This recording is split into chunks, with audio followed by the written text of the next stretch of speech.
Comme chaque année, Paris a revêtu ses habits de lumière.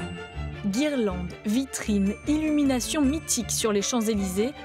Pas de doute, les fêtes de fin d'année approchent et la capitale nous sort le grand jeu. Mais en réalité, c'est toute l'année qu'elle brille de mille feux.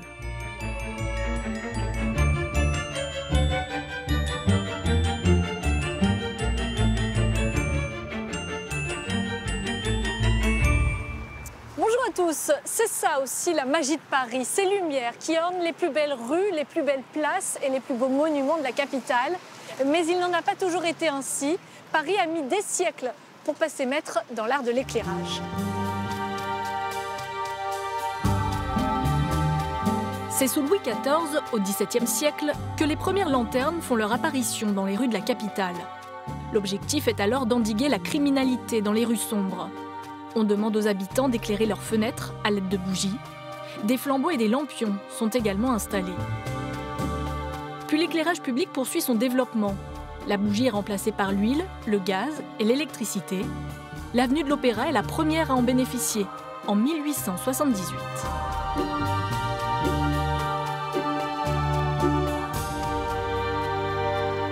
Dans ce musée de la banlieue parisienne, c'est toute l'histoire de l'éclairage de la ville de Paris qui est racontée.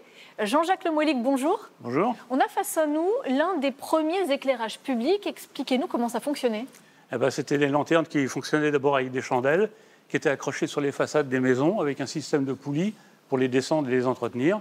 Et après, on est passé à des systèmes avec des réservoirs d'huile pour que ça puisse durer toute la nuit. Et qui les allumait ?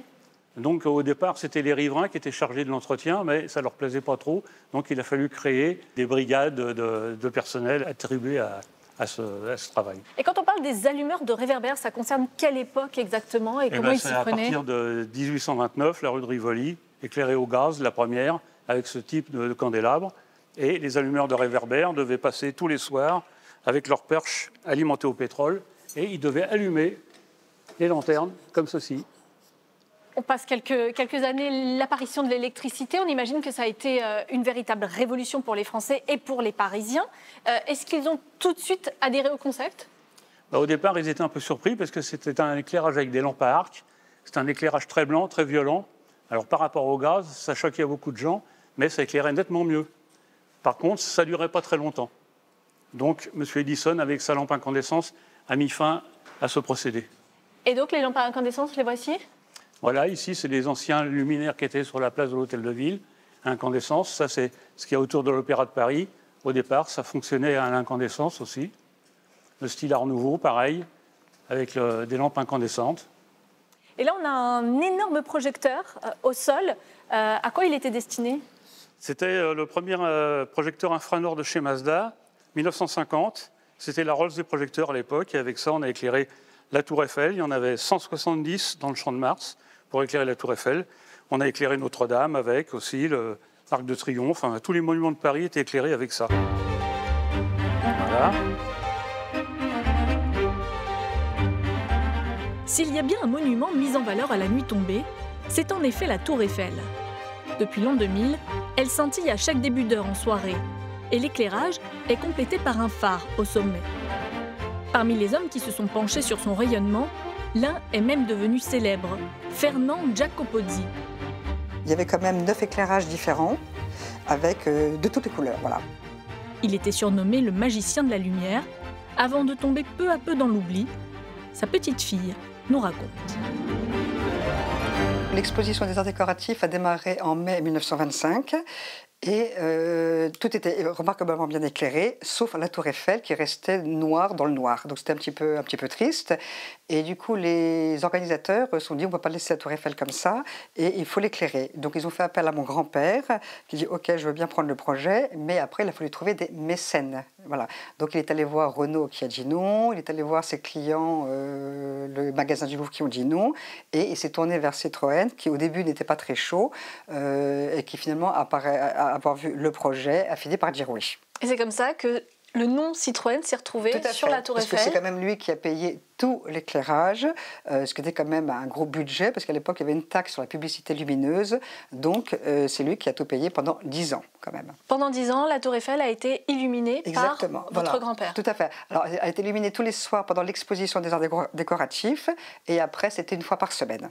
Concrètement, comment il s'y est pris, Fernand Jacopozzi, pour éclairer la Tour Eiffel? Alors ça, c'est vrai que c'était un gros problème parce qu'il fallait quand même beaucoup d'ampoules. Il y avait quand même 250 000 ampoules, ce qui était quand même pas mal, de 3 couleurs différentes. Mais pour ça, il a fallu apporter l'électricité. Donc il y a eu des tranchées, il y a eu des câbles. Et après, tout était monté sur bois, en fait. Il faisait découper Citroën. C'était des lettres qui faisaient comme 30 mètres de large et de diamètre. Et sur chaque montage en bois, on vissait une ampoule. Donc chaque ampoule était reliée à un contacteur. Donc vous imaginez les centaines de milliers de fils qu'il y a pu y avoir, et ça sur 300 mètres de haut. Donc il a fait appel à son équipe d'électriciens habituelle qui a dit non, nous on ne monte pas sur 300 mètres. Donc du coup il a réfléchi et il a pensé aux gabiers de la marine qui ont l'habitude d'aller sur les mâts, et également aux gens du cirque qui ont l'habitude d'escalader. Voilà.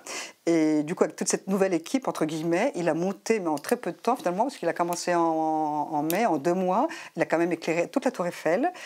Le premier éclairage a été la face du côté Trocadéro, et après Bourdonnais et Suffren, et jamais la 4e face, parce que ça pouvait faire cage de Faraday, donc du coup il n'y a toujours eu que 3 faces d'éclairées. Votre grand-père, il s'est aussi illustré avec un autre projet. On lui a demandé de reproduire la ville de Paris, mais à côté de Paris, pour tromper les Allemands pendant la Première Guerre mondiale. Tout à fait. Alors, en 1918, donc, les Allemands commençaient à larguer des bombes de plus en plus meurtrières. Donc l'état-major a demandé à mon grand-père de créer un faux Paris, parce qu'ils se sont aperçus qu'en fait, les bombardiers allemands se dirigeaient avec les lumières de la ville.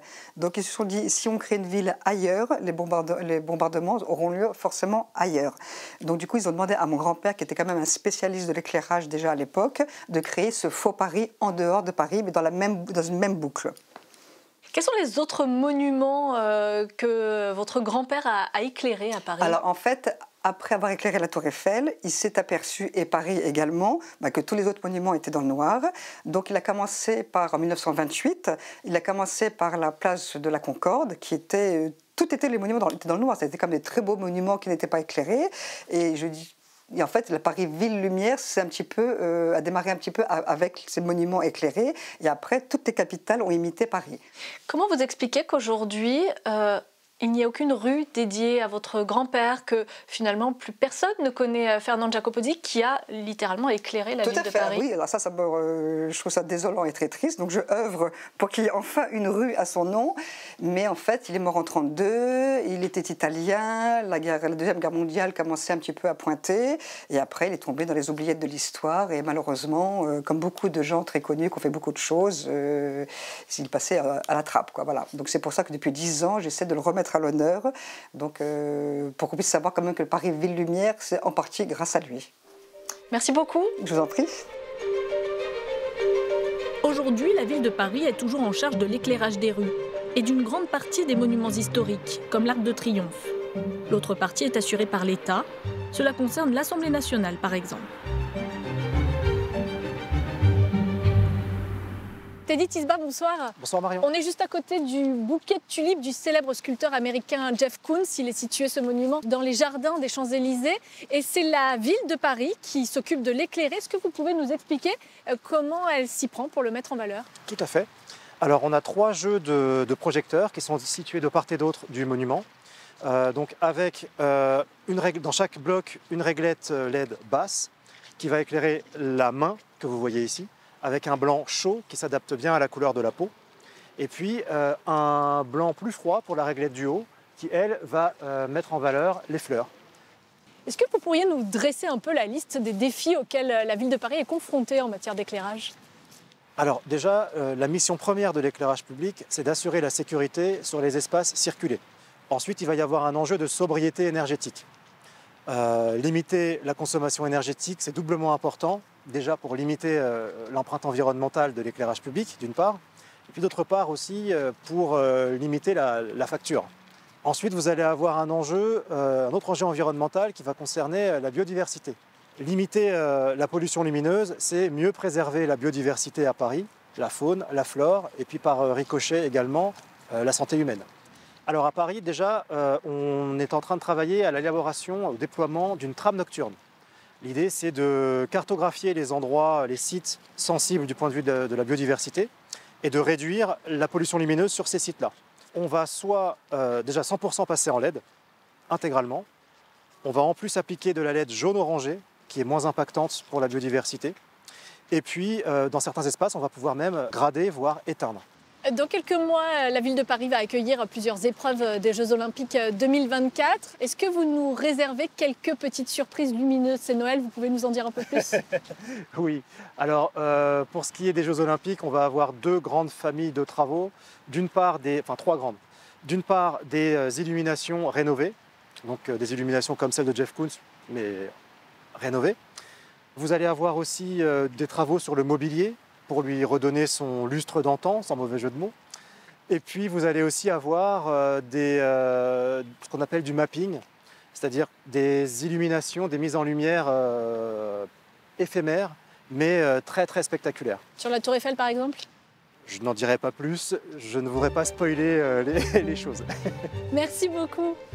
Et c'est la fin de ce numéro, merci à vous de l'avoir suivi. L'information continue sur France 24.